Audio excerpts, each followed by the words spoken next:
감사합니다. 우리가 하나님의 말씀을 보도록 하겠습니다. 하나님의 말씀은 사무엘상 15장에 있습니다. 1절에서 3절 그리고 7절에서 11절에 있는 말씀 제가 봉독하도록 하겠습니다.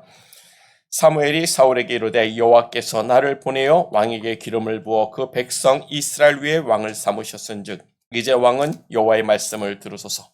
만군의 여호와께서 이같이 말씀하시기를 아말렉이 이스라엘에게 행한 일 곧 애굽에서 나올 때 길에서 대적한 일을 내가 추억하노니 지금 가서 아말렉을 쳐서 그들의 모든 소유를 남기지 말고 진멸하되 남녀와 소아와 젖먹는 아기와 우양과 약대와 나귀를 죽이라 하셨나이다. 그리고 7절입니다. 사울이 하올라에서부터 애굽 앞 술에 이르기까지 아말렉 사람을 치고 아말렉 사람의 왕 아각을 사로잡고 칼로로 그 모든 백성을 진멸하였으되 사울과 백성이 아각과 그 양과 소의 가장 좋은 것 또는 기름진 것과 어린 양과 모든 좋은 것을 남기고 진멸기를 즐겨 아니하고 가치 없고 낮은 것은 진멸하니라. 여호와의 말씀이 사무엘에게 임하니라. 가라사대 내가 사울을 세워 왕 삼은 것을 후회하노니 그가 돌이켜서 나를 쫓지 아니하며 내 명령을 이루지 아니하였음이라 하신지라. 사무엘이 근심하여 온 밤을 여호와께 부르짖으니라. 아멘. 여기까지 봉독했습니다. 할렐루야. 오늘도 하나님을 사랑하고 하나님을 진실하게 섬기고자 이 자리에 오신 여러분들, 선민장로교 성도님들을 예수님 이름으로 축복합니다. 하나님의 은혜와 하나님의 사랑이 차고 넘칠지어다. 아멘. 하나님은 은혜의 하나님이에요. 하나님은 사랑의 하나님입니다. 그래서 오늘 본문에서도 그 하나님의 은혜와 사랑이 사울 왕에게 이렇게 비춰지는 모습을 우리에게 보여주고 있단 말이에요.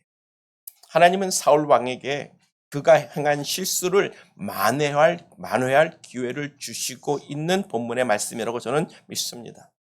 왜냐하면 지난 본문 13장과 14장을 보면 사울 왕이 하나님께 큰 실수를 범하는 모습을 우리에게 보여주고 있었어요. 고작 600명으로 블레셋과 싸워야 하는 초조함과 불안함 속에서 사울 왕이 망령되이 행하여 하나님께 직접 제사를 드렸던 겁니다. 그 일로 하나님께서 사울의 나라를 다른 사람에게 주겠다고 말씀을 하셨는데 저 같아도 그런 말을 들을 때 마음에 이렇게 분노가 나고 화가 났을 거예요. 그래서 사울 왕도 화가 나서 이 블레셋이 내 원수라고 칭하고 내가 원수 갚기까지는 아무것도 먹지 말라고 맹세를 하면서 나중에는 내가 하나님께 벌을 받으면 기꺼이 받겠다고까지 하는 어리석은 끔찍한 서원을 하게 되는 모습을 우리에게 보여주고 있단 말이에요. 그런데 이런 것들은 사울 왕이 불안한 마음 속에서, 초조한 마음 속에서, 분노하는 그 마음 속에서 행한 실수라고 우리가 생각해 볼 수 있을 것 같습니다. 그렇죠? 우리들도 마음이 불안하고 상황이 초조해지고 또는 화가 나면 그런 실수를 합니다. 그렇죠? 당연히 말의 실수가 나오고요. 급한 마음에 우리도 망령되게 행할 수가 있단 말이에요. 그게 우리들입니다. 노아 할아버지, 여기 노아 할아버지 말고요. 성경에 나오는 노아 할아버지도 그런 실수를 했고요. 아브라함도 그랬습니다. 모세도 그렇게 다 실수하는 사람들이었다는 거예요. 그래서 사랑의 하나님이 역시 사울 왕에게도 그 실수를 만회할 수 있는 기회를 주시는 하나님이라고 오늘 본문이 말씀하고 있는 줄 믿습니다. 그런 의미에서 우리가 첫 번째로 생각해 볼 것이 너를 왕으로 세우신 하나님의 말씀을 들으라는 거예요. 너를 왕으로 세우신 하나님의 말씀을 들으라고 사무엘 선지자가 사울 왕에게 선포하고 있습니다. 본문 1절이요. 사무엘이 사울에게 이르되 여호와께서 나를 보내어 왕에게 기름을 부어 그 백성 이스라엘 위에 왕을 삼으셨은즉 이제 왕은 여호와의 말씀을 들으소서. 여러분 이 말씀의 의미가 여러분 뭐라고 생각하십니까? 하나님께서 당신을 왕으로 세우신 하나님이십니다. 그 말은요. 하나님이 당신의 왕권 또한 뺏을 수 있는 하나님이라는 의미가 되는 줄 믿습니다. 그러므로 이제는 하나님의 말씀을 듣고 순종하라는 사무엘 선지자의 경고의 말씀이 되는 겁니다. 엄청난 경고의 말씀이에요. 이제는 하나님의 말씀에 순종해야 됩니다. 안 하면 당신 그 왕의 자리에서 끌어내릴 수도 있습니다라는 그런 의미로 들리지 않습니까? 마지막 경고예요. 마지막 기회를 주시는 하나님의 모습을 우리가 생각해 볼 수 있는 거예요. 그래서 사울 왕은 반드시 하나님의 말씀에 순종해야 됩니다. 그런 의미가 되는 거예요. 왜요? 하나님이 사무엘 선지자를 통해서 이렇게 말씀하시는 의도가 여러분 뭐라고 생각하십니까? 사무엘상 13장 14절을 보면요. 사울 왕이 하나님의 명령을 지키지 않았으므로, 하나님의 말씀을 지키지 않았으므로 하나님의 마음에 맞는 사람을 이스라엘의 지도자로 삼았다라고 이야기를 하잖아요. 그러니까 다시 한번 명령을 주시는 겁니다. 또 주시는 겁니다. 하나님은 사울 왕에게 그 이전의 실수를 만회할 수 있는 기회를 주시는 은혜의 하나님이라고 저는 생각합니다.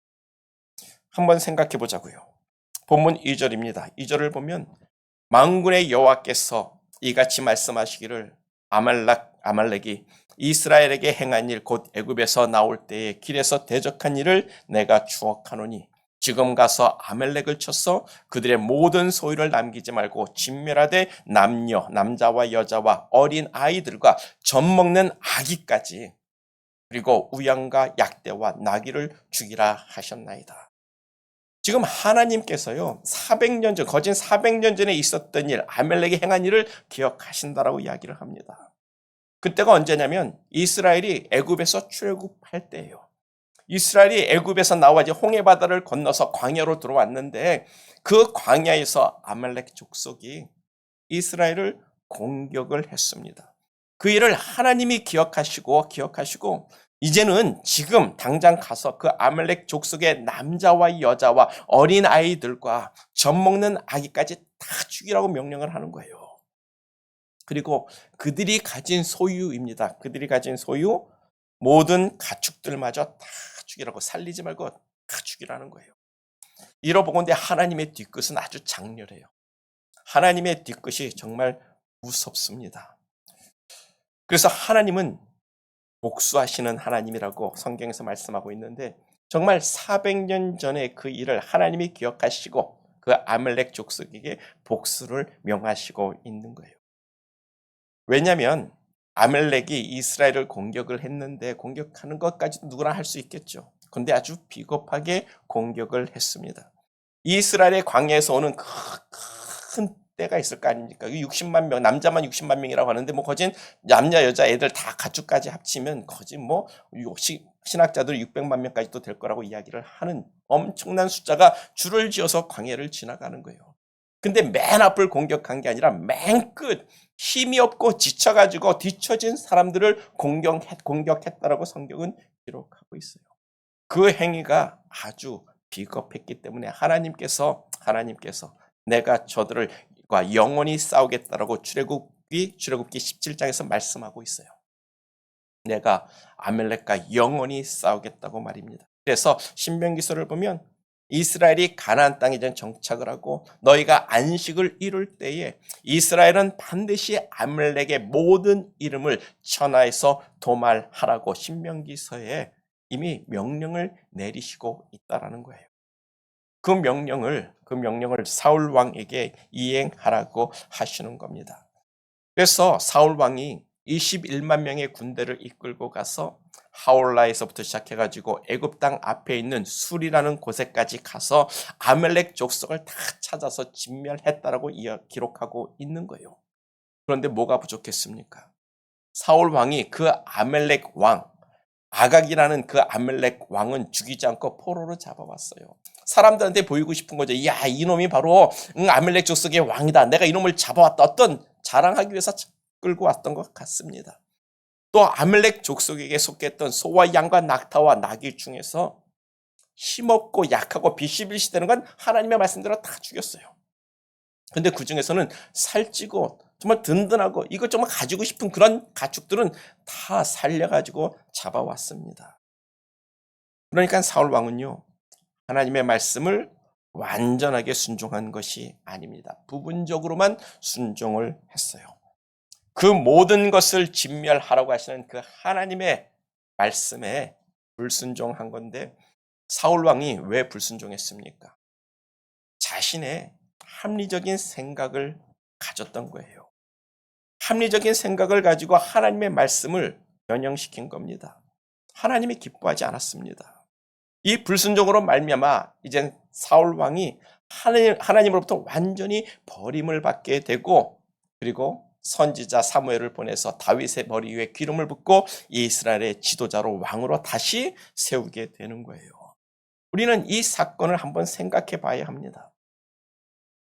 400년 전에 조상이 지은 죄를 왜 400년 후에 아멜렉 후손이 하나님의 보복을 받아야 하는 걸까요? 아니, 젖 먹는 어린 아기가 무슨 죄가 있다고 그 젖 먹는 아기까지 죽이라고 하나님이 말씀하시는 겁니까? 아니, 사람은 또 그렇다고 치고 소와 양과 낙타와 나귀가 무슨 죄가 있다고 그것들까지 다 진멸하고 죽이라고 하나님이 명령하시는 겁니까? 여러분, 그런 생각이 들지 않습니까? 당연히 사울 왕도 그런 생각 했을 거예요. 그냥 가축을 다 죽여 없애느니 가지고 와서 우리가 잡아먹고, 또 사울의 말대로 하나님께 좋은 것을 번제로 드리고, 또 남은 것은 백성들에게 나눠줘서 부자 되게 하는 것이 더 좋은 생각 아닌가요? 이것이 우리가 생각하기에 합리적인 생각 아닙니까? 사울 왕도 그렇게 합리적인 생각을 가졌고, 하나님이 모든 것을 진멸하라는 그 말씀에 따르지 않아서 부분적으로 사람은 다 죽이지만 내 자랑거리 되는 그 아각 왕은 잡아왔고, 그 가축들 중에서 살찌고 실하고 좋은 것들은 다 살려서 가지고 왔단 말이에요. 그런데 그렇게 합리적인 생각을 하나님이 기뻐하지 않았어요. 하나님이 우리들보다 합리적이지 못해서 이런 명령을 주셨다고 여러분 생각을 하십니까? 비록 합리적이지 못하지만 그럼에도 하나님은 그가 하나님을 공경하는지, 하나님께 순종하는지, 하나님을 경외하는지를 테스트하는 것이라고 여러분 생각되지 않습니까? 그래서 처음부터 너를 왕으로 세우신 하나님의 말씀을 들으라고 처음부터 그 말씀하는 배경을 깔고 말씀하고 있는 줄 믿습니다. 이전에 사울 왕이 행한 일들은 말 그대로 다 실수라고 생각할 수 있는 것들이에요. 그러나 이번 명령은 아닙니다. 이거는 의도적으로 자기의 생각으로 하나님의 명령을 불순종한 죄가 되는 거예요. 이전에는 군사 600명을 가지고 3만이 넘는 병거와 6천이 되는 마병과 정말 바닷가에 모래처럼 많은 수많은 군대를 상대하려고 하니까 초조함과 불안함 속에서 실수가 할 수 있었다는 거예요. 자신이 버림받았다는 생각을 하니까 분노가 막 쏟아져가지고 헛된 맹세까지 하면서 하나님 나에게 벌 주시면 벌 주시라, 내가 벌 받으면 벌 받겠다라는 그런 허망된 소원까지도 하게 되는 겁니다. 어떻게 해요? 그렇게까지 하면서도 내가 지은 죄를 좀 지우고 싶었던 것 아니겠습니까? 근데 오늘 본문은 아니에요. 아멜렉과의 전쟁은 그런 초조함이 하나도 없었습니다. 군사가 적어서 불안해하는 것도 하나도 없어요. 사울의 군사가 21만 명이라고 했습니다. 아멜렉을 충분히 죽이고 멸망시키고도 남을 자신이 있으니까 6절을 보면 아멜렉 사람들 가운데 있는 겐 사람들에게 니들은 아멜렉을 떠나가라. 너희들이 우리 조상들이 광야를 지나갈 때 정말 환대해 줬으니까, 잘해 줬으니까 너희들을 죽이고 싶지 않으니까 자, 너희들은 아멜렉 족속에서 빠져나와. 그런 시간적 여유를 가지고 아멜렉을 치고 있단 말이에요. 옛날에 있었던, 지난주에 우리가 말씀을 나눴던 이 블레셋과의 전쟁하고는 너무나도 느낌이 다르지 않습니까?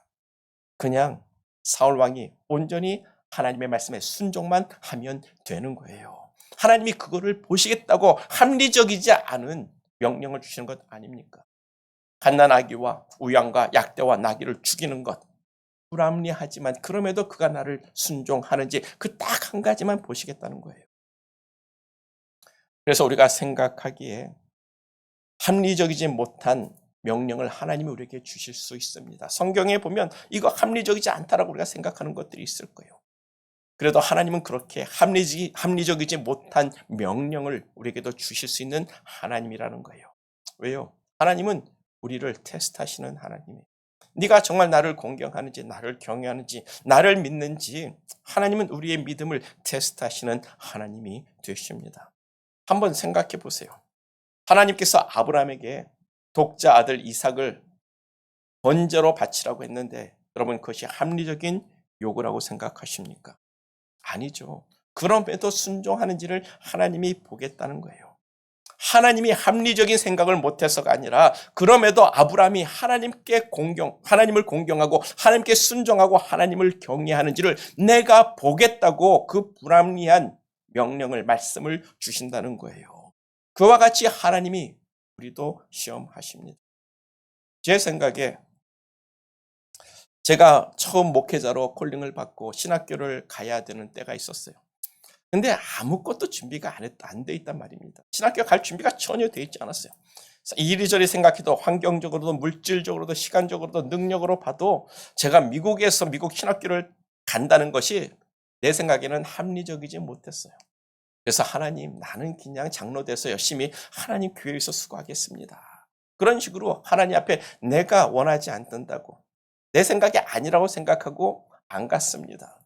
결국 신학교를 가긴 됐는데 막상 순종하니까 그 다음부터는 하나님께서 일사천리로 모든 것들을 다 길을 열어주시고 인도해 주시더라는 거예요.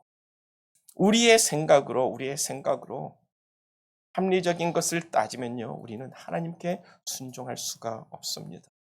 그냥 하나님의 말씀에 그냥 순종할 때 하나님이 역사하시고 하나님이 이끄시고 하나님이 축복해 주시는 하나님이 되신다는 거예요. 때로는 불합리적인 그런 말씀으로 우리에게 요구하실 수 있는 하나님이 되신다는 건 우리가 기억해야 됩니다. 하나님은 우리보다 더 합리적인 하나님이라고 저는 믿습니다. 한번 생각해 보자고요. 단 한 번의 사울의 실수로 그 사울을 버린다는 것이 하나님이 생각해도 그것이 더 합리적이지 못한 일이 될 겁니다. 그렇지 않습니까? 단 한 번의 죄로 그냥 버림을 받는다고요? 저는 그건 정말 그게 더 불합리하다고 생각해요. 왜냐하면 아모스 선지서를 보면 하나님께서 이방 나라들을 심판할 때 그들의 한 가지 죄로 심판하지 않습니다. 그 나라들의 서너 가지 죄로 인하여 하나님이 심판하신다고 계속 그 말을 반복하고 계세요. 서너 가지 죄로. 이 세상 이방 나라를 하나님이 심판하는데도 서너 가지 죄를 보시는 하나님이 하물며 하나님이 기름을 부어 선택하고 이스라엘의 왕으로 첫 번째 왕으로 세운 그 왕을 단 한 번의 실수로 버린다는 것은요, 하나님이 생각해도 합리적이지 못한 일이라는 겁니다. 그래서 오늘 본문에서 불합리해 보이는 것, 정말 그 짐승까지도 다 진멸하라고 하나님이 명령을 주시는 거예요. 한 번 더 보겠다는 겁니다. 네가 정말 그래도 나를 공경하는지 한 번 더 보겠다는 거예요. 그런 하나님이 참으로 합리적인 하나님 아닙니까? 만약에 사울을 그렇게 단 한 번의 죄로 버리신다면 아브라함도 모세도 이스라엘도 다 그렇게 버림을 받았어야 하는 거예요. 하나님은 우리보다 합리적인 하나님이 되는 줄 믿습니다. 그래서 사울 왕에게 한 번 더 기회를 주시는 하나님일진데 뭡니까? 사울 왕이 그 모든 가축을 다 죽이려니까 왜 하나님이 이것들을 죽이라고 하는 거지? 아니 우양과 낙타가 무슨 죄가 있나? 이것들을 가지고 와서 하나님께 제물로 드리고 우리가 먹고 우리가 키우면 부자 되고 참 좋은 것 아닌가? 그래서 하나님께 순종하지 못했고 하나님이 주신 기회를 발로 걷어찬 인물이 되고 있는 겁니다. 그러므로 우리들도 사울 왕과 같은 생각을 할 때가 반드시 있을 거예요. 아니 이건 아니지 않나? 하나님 이건 아니지 않습니까? 이건 말이 안 돼. 라고 생각될 때가 아마 여러분들도 분명히 있을 거예요. 어떤 여러분들의 마음에 주신 것도 있을 테고 또한 성경을 보면서 여러분들이 이해하지 못하는 것도 있을 겁니다. 그때가 하나님이 나의 믿음을 나의 신앙을 테스트하는 것이라고 생각하고 그럴 때 더욱더 순종할 수 있는 믿음의 사람 되기를 간절히 축복합니다. 하나님이 원하시는 것은요, 우리가 하나님의 주권과 하나님의 권위에 순종하는지 하나님을 참으로 공경하고 경외하는지를 보시는 하나님이라는 거예요. 하나님은요, 우리보다 더 합리적인 하나님이 되십니다. 그 하나님을 의심하지 말고 순종합시다. 그 순종함이 우리에게 복된 일이 될 것이며 하나님의 은혜를 누리는 크고 놀라운 축복의 일이 될 것을 믿습니다. 그리고 이 시간 두 번째로 우리가 생각해 볼 것은 후회하시는 하나님이에요. 본문 11절을 보면 내가 사울을 세워 왕으로 삼은 것을 후회하노니 그가 돌이켜 나를 쫓지 아니하며 내 명령을 이루지 아니하였음이니라 하시니라. 사무엘이 근심하여 온 밤을 여호와께 부르짖었다라고 이야기를 하는데, 하나님은 불순종한 사울을 이스라엘 왕으로 삼은 것을 후회하셨다고 말씀했어요. 또 우리 15장 35절 맨 마지막 절을 보면 똑같은 말을 하나님이 한 번 더 반복하십니다. 두 번이나 반복해서 내가 사울을 왕으로 삼은 것을 후회한다고 말씀하신다는 것은 참으로 후회한다는 의미가 될 거예요. 그런데 한번 생각해 보자고요. 전지전능하신 하나님이 후회를 하신다고요? 전지전능한 하나님이 후회를 하실까요? 아니, 전지전능한 하나님이 후회를 하신다고 하면 전지전능이란 말은 앞으로 빼야 되는 것 아닙니까? 모든 것을 아시고 모든 것을 아시는 하나님이 자기가 선택한 것을 후회한다고 하면 참 하나님의 전지전능함이란 무지무능함이 돼버리는 것 아닐까요? 그래서 하나님은 절대로 후회하시는 하나님이 아니라고 저는 믿습니다. 하나님은 후회할 것도 후회되지 않게 능히 만드실 수 있는 하나님이라고 저는 믿습니다. 그래서 로마서 11장 29절을 보면 이렇게 말씀을 하고 있어요. 이번 한 주간 우리가 묵상하는 말씀인데, 하나님의 은사와 부르심에는 뭐라고요? 후회하심이 없느니라. 아멘. 이게 참이에요. 이게 정답입니다. 이게 진리라고 저는 믿습니다.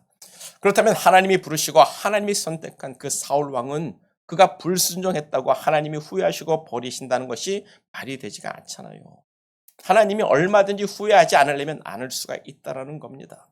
하나님이 정말로 사울 왕을 이스라엘의 참된 왕으로 세우고자 계획하시고 그를 선택했다면 하나님이 그를 분명히 그런 왕으로 만드실 수 있는 하나님이라고 저는 믿습니다. 그게 하나님이 가지고 있는 전지전능함 아니겠습니까? 생각해 보세요.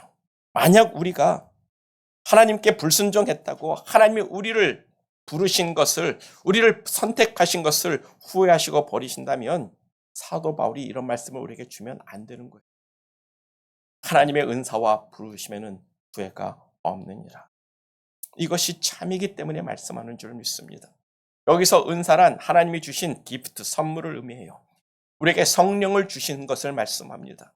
그리고 그의 부르심이란 하나님의 선택하심을 말씀하는 줄 믿습니다. 그런데 우리들이 불순종했다고, 정말 사울의 그 불순종 때문에 하나님께서 주신 그 은사와 선택하심이 후회가 되고 버리신다면, 하나님이 우리에게 주신 그 은사와 선택은 사람의 의지로 능히 거부될 수 있는 보잘것없는 은사와 부르심이 된다라는 거예요. 우리가 아는 하나님은 그런 하나님이 아닙니다. 하나님은 전지전능한 하나님이시요 능히 후회될 것도 후회되지 않을 것으로 바꿀 수 있는 하나님이 되심을 믿습니다. 만약에 하나님이 사울을 왕으로 세우신 것을 후회하시고 그를 버리시는 하나님이라면, 하나님은 먼저 아담을 만든 것을 후회하시고 아담을 버렸어야 되는 거예요.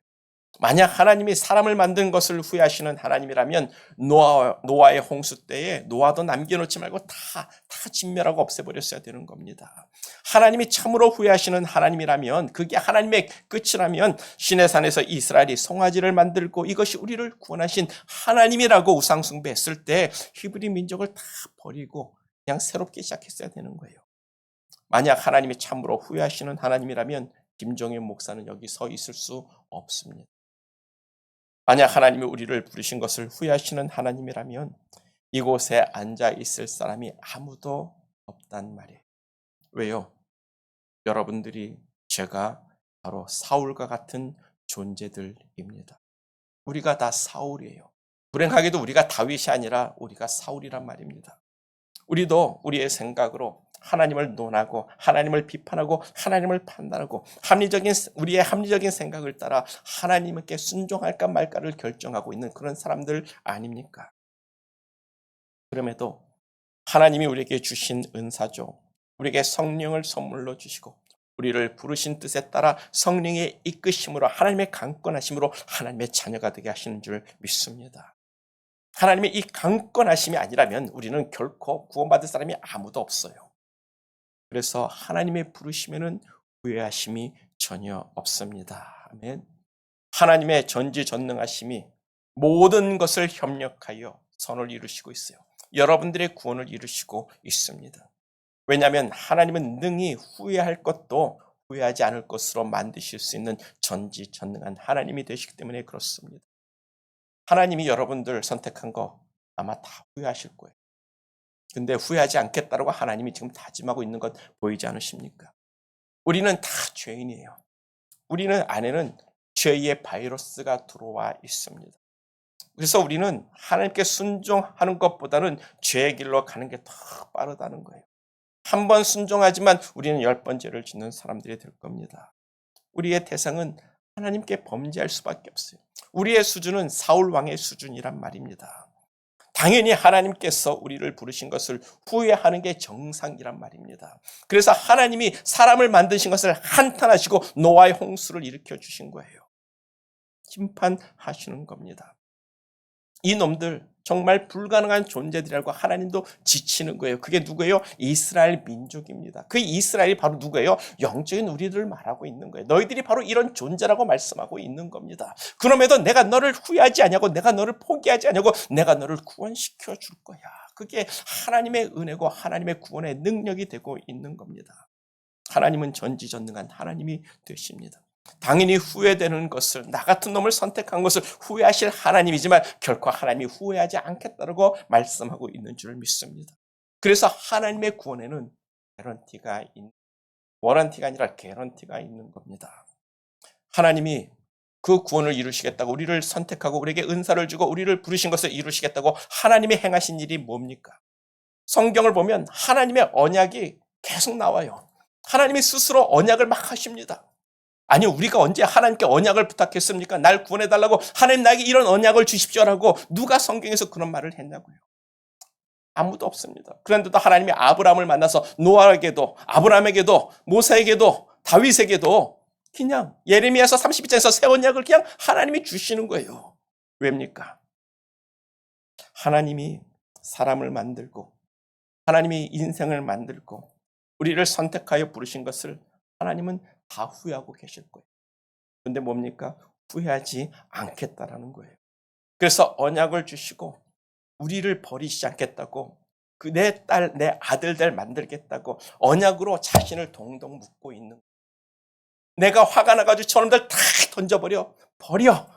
아니야. 이 언약이 있어서 나는 안 돼. 내가 이미 말했으니까 난 결코 저들을 포기할 수 없어. 그리고 하나님이 구원을 이루어 가시는 거예요. 그게 하나님의 언약의 의미라고 저는 믿습니다. 우리는 다 사울 왕이에요. 사울 왕 같은 자들입니다. 당연히 하나님이 후회하고 버리신 것, 버리셔야 될 존재들인데 하나님이 우리를 버리지 않겠다고 언약으로 꽁꽁 묶고 있는 거예요. 하나님의 언약으로 우리를 꽁꽁 묶으시고, 하나님의 언약으로 하나님 자신을 꽁꽁 묶으시고 나는 너를 절대로 버리지 아니하겠다고 마지막에는 예수의 피로 생명의 언약을 주시는 겁니다. 그리고 그 언약으로 자신을 칭칭 감아서 그 예수를 믿는 자들은 반드시 하나님의 자녀가 되는 영생의 길을 주겠다고 하나님의 언약으로 묶어놓고 있는 거예요. 하나님도 우리를 선택하신 것 후회하고 버리고 싶으실 거예요. 하지만 그렇게 하지 않겠다라는 게 하나님이십니다. 그래서 하나님의 은사와 하나님의 부르심에는 후회하심이 없습니다. 아니, 후회할까봐 후회하지 않겠다라고 하나님이 스스로 우리에게 선포하고 계시는 하나님이 되시는 줄 믿습니다. 우리에게는 예수의 피로 맺은 언약이 있어요. 그 예수의 피로도 부족할까봐 하나님이 우리에게 은사로 성령을 주셨습니다. 성령은 우리의 구원의 담보가 되고 있는 거예요. 에베소서 1장 13절과 14절의 말씀이죠. 그 안에서 너희도 진리의 말씀 곧 너희의 구원의 복음을 듣고 또 그 안에서 또한 믿어 약속의 성령, 언약의 성령으로 인치심을 받았으니 이는 우리의 기업의 보증이 되사 그 얻으신 것을 구속하시고 그의 영광을 찬미하게 하려 하심이라. 우리는 예수 안에서 복음을 들었습니다. 예수 안에서 그 복음을 믿어 구원의 약속을 받았어요. 그래서 그 약속의 증거로 우리에게 성령을 주셨고 성령으로 인치셨다고 이야기합니다. 우리가 인치셨다는 말을 다른 말로 침발랐다는 말이 맞을 것 같아요. 너는 내 거. 너는 내 것이라고 하나님이 우리 머리에 다 침발라놨단 말이에요. 아무도 뺏어가지 못하게 말입니다. 우리 스스로도 벗어나지 못하게 너는 내 것이라고 성령으로 인쳐 놓으신 거예요. 도장을 꽉 찍어 놓았단 말입니다. 그 성령이 우리가 얻을 천국 기업의 보증이 되셨다는 건데, 여기서 보증이라는 말이 담보라는 뜻이에요. 계약금이라는 뜻입니다. 하나님이 우리에게 구원의 약속으로 성령을 계약금으로 걸어 놓으신 겁니다. 그 성령이 하나님의 주신 기프트, 은사요, 선물이라는 거예요. 하나님이 이렇게까지 생명 예수의 피로 언약을 맺으시고 우리에게 성령을 구원의 담보로 주시는 이유가 뭡니까? 우리가 다 사울 왕 같기 때문이에요. 그냥 후회하고 버리고 싶은 놈들이지만 내가 그렇게 하지 않겠다라고 하나님 스스로 그냥 줄로 꽁꽁 묶어서 반드시 내가 너를 내 자녀로 삼을 거라고 하나님이 그 의지를 말씀하고 있는 것 아닙니까?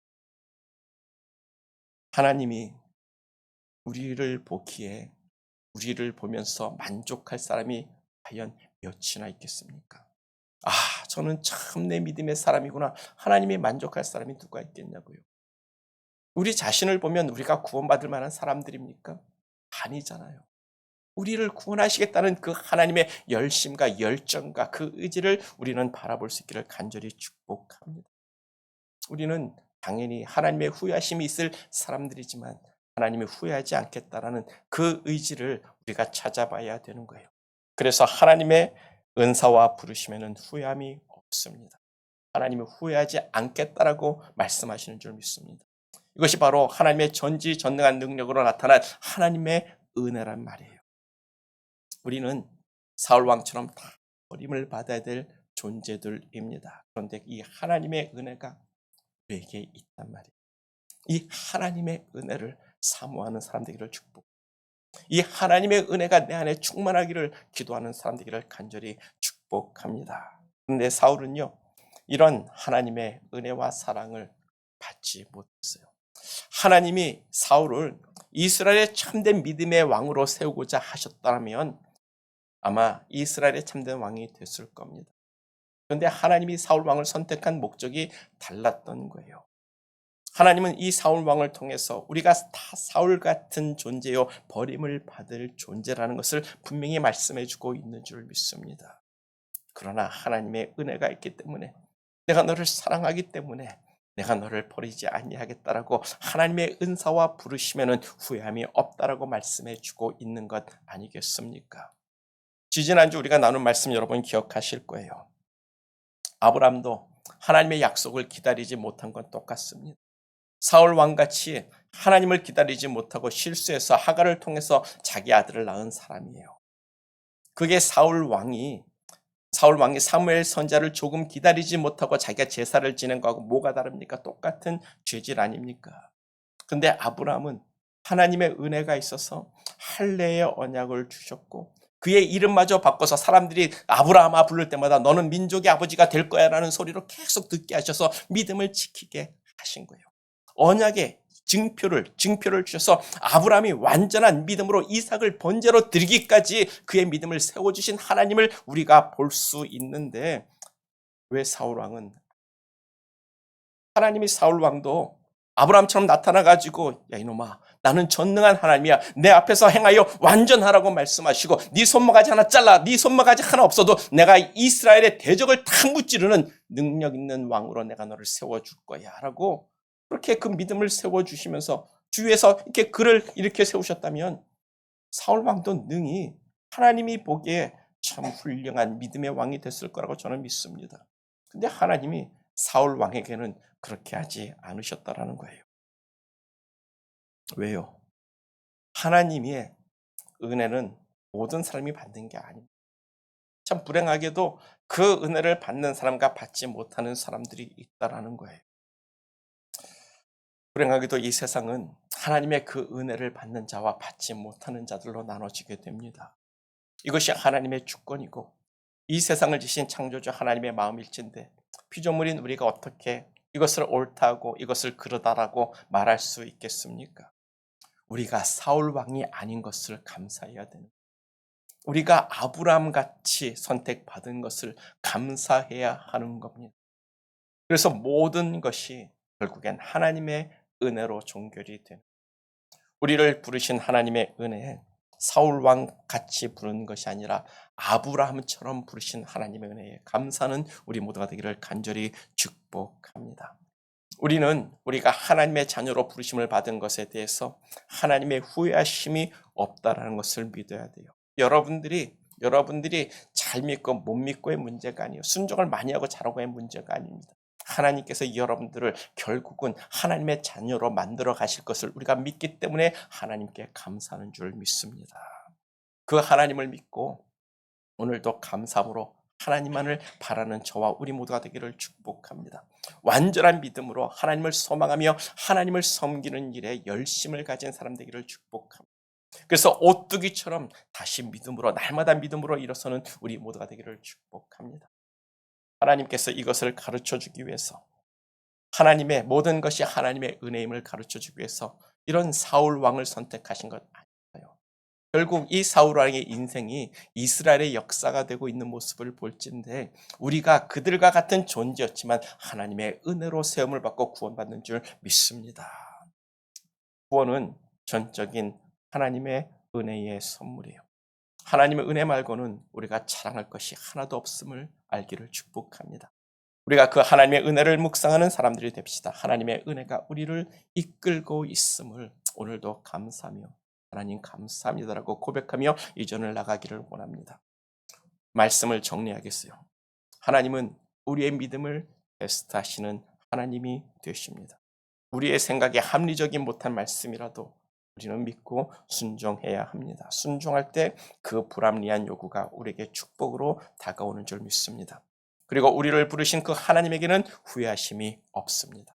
오직 하나님의 은혜만이 있을 뿐이에요. 그 은혜가 우리를 하나님의 사람으로 만들어가고 있음을 믿고 그 하나님의 은혜를 구하고 찾고 감사하는 우리 모두가 되기를 간절히 축복합니다. 다 같이 기도하겠어요. 기도할 때 먼저 우리를 부르신 하나님께 감사합시다. 하나님의 은혜가 우리에게 있음을 선포하고 감사합시다. 내가 하나님께 순종하는 사람이 되겠습니다. 내 생각으로 하나님을 판단하지 않고 오직 믿음으로 순종하는 사람이 되겠습니다. 나를 부르시면 후회하심이 없는 그 하나님을 내가 사랑합니다. 하나님의 은혜가 내 안에 충만케 해달라고 우리가 소망하며 한 목소리로 기도합니다. 다 같이 기도하겠습니다.